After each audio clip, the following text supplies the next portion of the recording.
George asked. So, someone who looks for the best in other things, and when they can't, they take action to make their best appear, answered my mom. Dang, you stole my words, said Dr. Marcassius. Yeah, but you live, said my mom. I know, said Dr. Marcassius. So, you know how you don't act your age sometimes, I asked. Yes, and I like it, said my mom. Why, I asked. Because there is nothing wrong with it, said my mom. Why is there nothing wrong with it, I asked. Because I'm not harming anyone and I'm not acting stupid, and my parents would be okay with it if they were alive today, answered my mom. How do you know the last part? Dr. Marcassius asked. I just do, answered my mom. Dr. Marcassius said nothing after that. Can I be honest with you about something? What? My mom asked.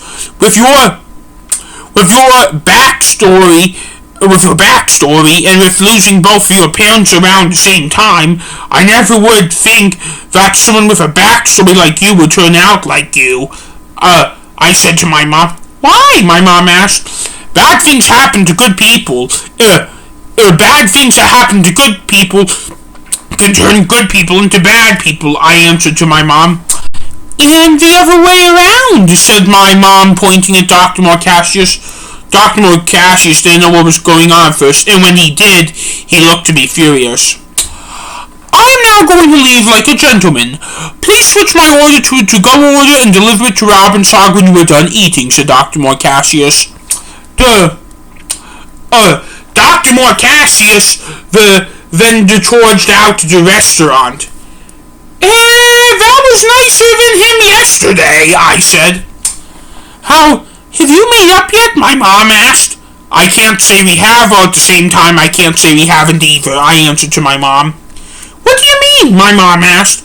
What I mean is that we talked earlier, and we did it without getting into a fight, but we weren't talking about the subject. There was no point in fighting about, I answered. Then you haven't made up, said my mom. Okay, well, I'll work on that. It's just may not be for a few days, I said. Has your brother Marcus been bothering you lately? My mom asked George. No, answered George.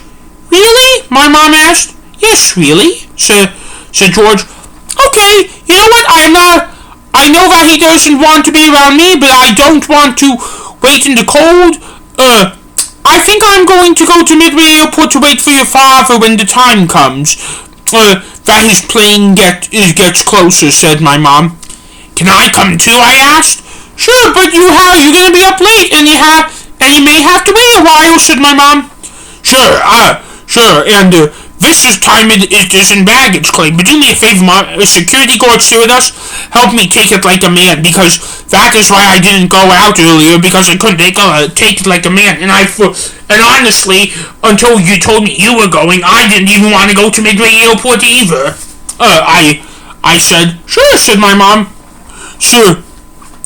Service at the restaurant took forever. By the time we were paid up, George was going to have a meltdown, and my dad texted us that his flight from Cleveland was boarding. We dropped off George and Robbinsog, and then my mother and I went straight to Adams and Wabash to pick up the next Orange Line train to Midway. I am sure your father told you this yesterday, but you look great when your hood is down, said my mom when the train was leaving Adams and Wabash. Thanks, but I am not sure there's much I can do about it, I said. Yeah, we really don't use the Orange Line that much outside Dad's working for Midway Airport, and we don't fly much, especially out of Midway Airport. The next time we have a public picnic, pack something with oranges. It's too cold for that now. It was about 25 minutes until we pulled into the Midway Airport's Orange Line terminal station.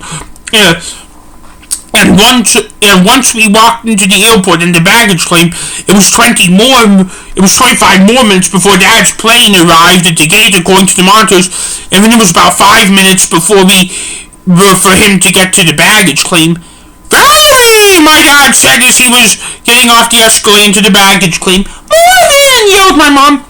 My parents then ran at each other, and my dad hugged my mother and lifted her into the air. Oh, Sam, I didn't realize you were here, said my dad. How was your business trip? I asked, hugging him. let's get my bag, let's get my bag and onto the train first, and then I can tell you about everything, said my dad. Well, what carousel, I asked. 3, they said on the plane, my dad answered. I'll get it, I said. I need to check 3 bags before I found my dad's.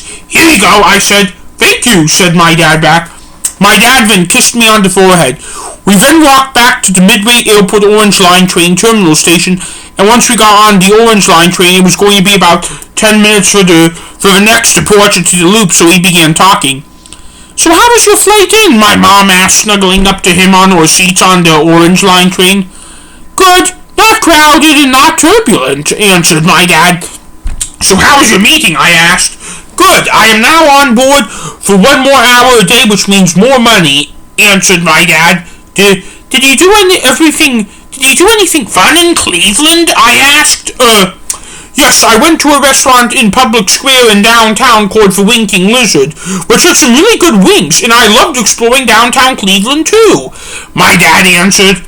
How is the train system in Cleveland? My mom asked, snuggling up to him. Not as good as what we are on right now, but not as good as what we are on right now. Not as good, said my dad. I am sure, I said. It's good to be back in Chicago. 1 night away from my family is too much for me. Me too, I said, snuggling up to him. Me free, said my mom, wrapping her arms around him tighter. By the way, George and I picked up our stocks for a drive up and down to Orlando, I said. I said to my dad. Where did you choose? My dad asked. George chose Fanimation, which is a ceiling fan museum in Zionsville, Indiana. I chose the Sun Sphere in Knoxville. Both of those we're going to do on the way down. On the way back up, we're stopping at the Cannonball House in Macon, Georgia, which George and I decided on together, I said. What's at the Cannonball House in Macon? My dad asked. It's a Georgia Heritage Museum from the time period in the vicinity of the Civil War. I love learning about the Civil War, and George loves learning about cannonballs, I said. Works for me. Just note that we are going to throw in a few stops here and there, too, said my dad. I already told him that, said my mom. And I totally understand, I said. Good, said my dad. Just in case you were wondering, Marcus is choosing no stops because he chose all the hotels, and I wanted to route down without permission, said my dad. I figured that, said my dad. So it looks like we have been very productive the past few days, I said, hiding what was really going on with me. Yep, said my mom.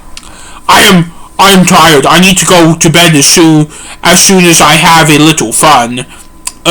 Said my dad to my mom, tickling her shoulder. Always, said my mom. My parents then kissed each other on the lips.